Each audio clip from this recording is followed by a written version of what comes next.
Hey everybody, welcome to a different kind of video today on Banjo Quest.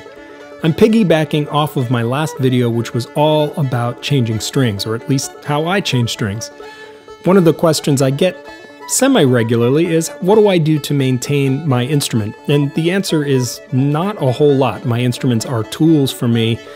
At the end of the day, I don't baby them, but about yearly, I do examine the fretboards of my banjo to make sure that we're not dealing with any dryness or cracking or anything like that.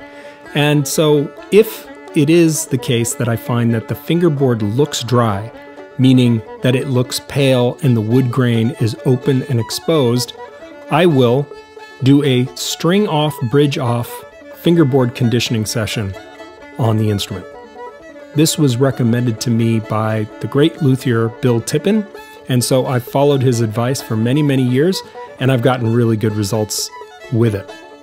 That said, you should definitely check with your manufacturer, your favorite luthier, to see what they say about your instruments. Because I don't want you to avoid any warranties or get yourself into trouble.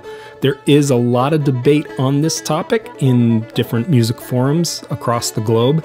Some people say that there should never be any oil applied to a fretboard ever. And there are some that say regular oiling is not only good, but it can increase the lifespan of the instrument.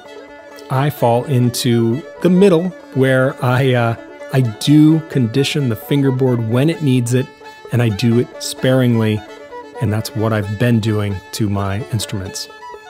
So I wanted to walk you through the process.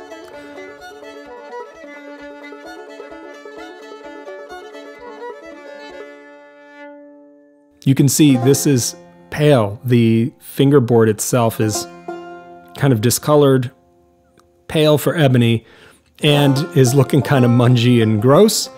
That is usually my cue that this needs to happen. We need to do a string off reconditioning of the fingerboard. And so the strings get pulled, I dust the instrument, get all the dust off the fingerboard with a little computer brush that I found in a local store, and then I begin the conditioning process. And I use a cotton rag to do this with.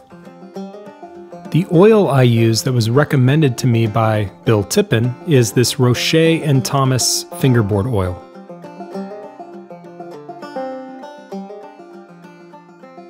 You can see here, I'm just going to apply a couple of drops that soak into this very porous cotton rag. And incidentally, I have had that bottle since about 2005 or so, and I've used it on all of my instruments over the years. And you can see that the bottle was almost full. You'll see it again as we move along. I am really judicious in the use of this stuff. So I just apply the oil in between the frets, and I make sure to apply it as evenly as possible. So I'm just kind of rubbing it in here gently, trying not to get it all over the place. And you can see once this oil is applied, that fretboard looks a lot different. Look at how different it is. Pretty remarkable. It goes ink black like an ebony fretboard should be. And I'll let this soak in while I do the other frets.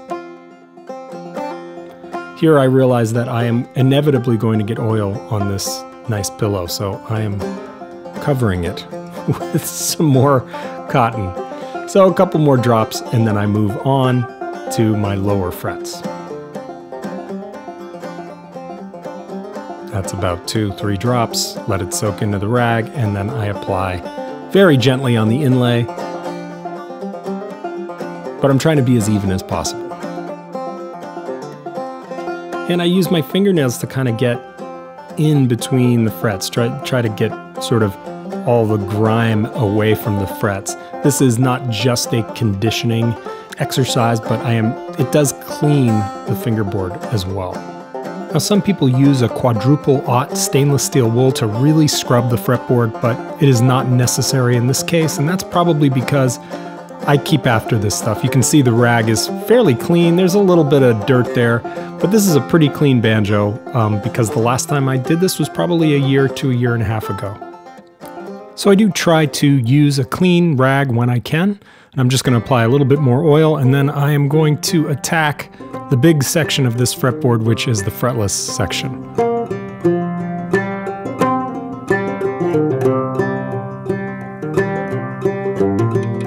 Just going back over my work here to make sure the oil is evenly distributed, there are no pooling parts, and then I start on the big fretless portion of the fretboard. This is my favorite part of the fretboard to condition. It's very satisfying to restore that big swath of fretboard back to its original state.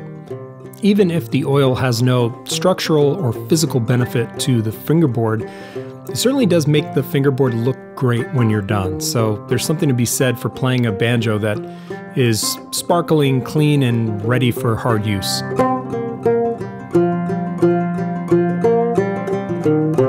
Oftentimes I will, especially on a fretless instrument, I may do a second coat on the fretless portion because the fretless board really gets punished. There are no frets to protect it, so it's taking direct impact of strings all the time. And it gets kind of filthy and mungy and all kinds of stuff, so I like to hit that usually a second time, and then I'll go back over everything, including the tops of the frets, just to wipe them clean.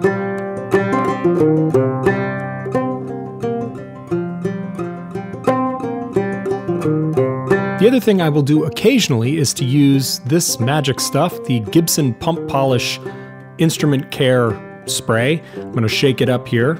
I've had this bottle forever. So we'll shake it up, and I'm going to use just a little spritz on a clean 100% cotton rag. I use this to dehaze a glossy finish. This particular instrument has a nice bright glossy finish, and it lives in its case when I'm not playing it. And sometimes I've noticed that instruments that stay in cases when they're not being played, if they have a bright glossy finish, they tend to go hazy over time. So this is just to get rid of that hazy cloudiness in a nitro finish to match the rest of the fingerboard. You can see the headstock now will go ink black just like the rest of the fingerboard. I think it looks really good. Again, I will apply this very judiciously with a little piece of cloth, and then after I've let it sit for just a second, I will go back over it with a dry, clean rag to buff it all up and make it look nice.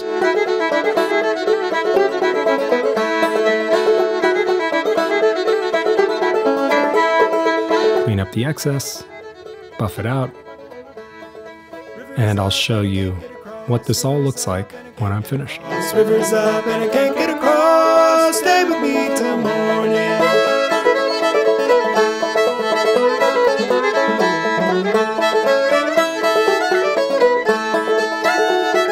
Now, cleaning that headstock has given the oil an opportunity to soak into the fingerboard, and now I take a clean cloth and I get rid of any excess going through the entire fingerboard. This helps make sure everything's even, but also just mops up anything extra that doesn't need to be there.